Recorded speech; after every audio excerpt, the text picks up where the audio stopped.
Well, we have to start today with the little red wave that couldn't. What was that kid story? The little engine that could. This was very much the opposite. This ended up being the little red wave that was a ripple so small that Democrats may actually gain seats in the Senate. Democrats have won the Senate. Yes, we do not yet know the results of the House. We're going to talk on the bonus show about the specific scenarios that could end up prevailing in the House.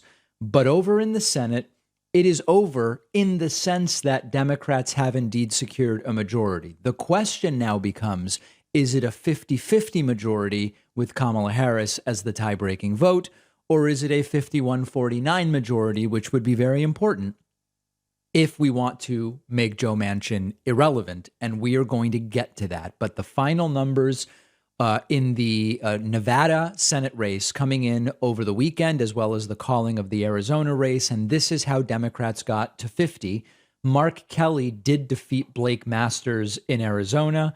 There is still 6% of the vote to be counted there, but with Kelly's lead of over 125,000 votes, it has been called. This is really great news for the country when it comes to being marginally less humiliated on an international stage. Blake Masters, the challenger to Mark Kelly, the man who won the Republican primary, an absolute humiliation, just a pathetic, embarrassing, horrible candidate. Didn't make any sense from the extreme MAGA wing, almost as bad as Carrie Lake, quite frankly. And we'll get to Carrie Lake. Don't worry. We have plenty on Carrie Lake coming up a little bit later. That was number 49. We have in Georgia, as we will talk about, Raphael Warnock and Herschel Walker. December 6th, there will be a runoff. Much of our focus and attention and resources are going to go there. And number 50, indeed, from the state of Nevada, where Cortez Masto, the Democratic incumbent, has come out ahead of challenger Adam Laxalt. It is a 6,500 vote lead with 98% in.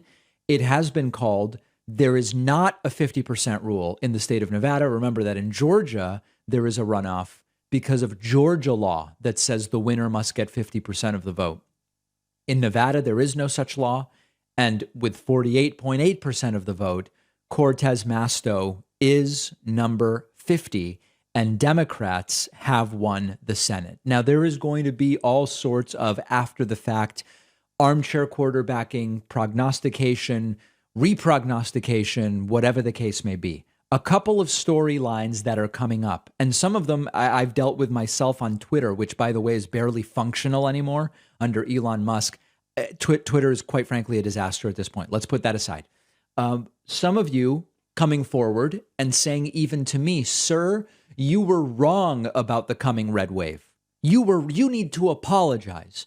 As usual, some in my audience obsessed with me, even though I have nothing to do with this. Let's review what had been my message in the last 3 to 4 weeks going into this election. I told you the momentum has shifted in the direction of Republicans. The momentum has shifted.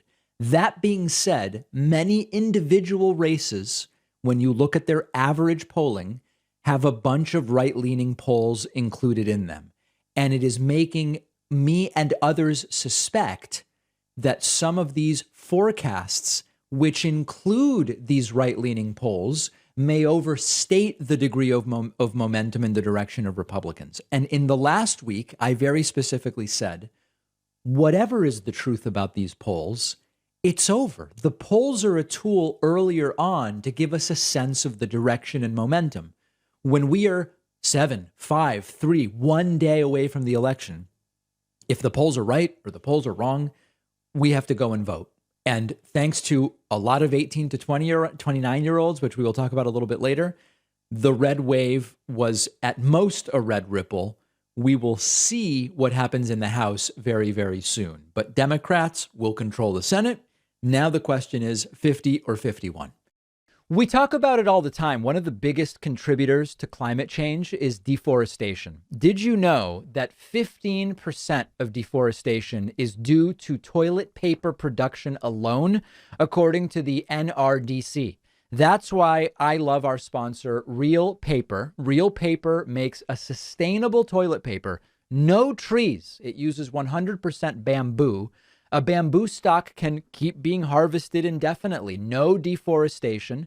Real paper is certified by the Forest Stewardship Council for responsible harvesting of the bamboo grass used for their paper.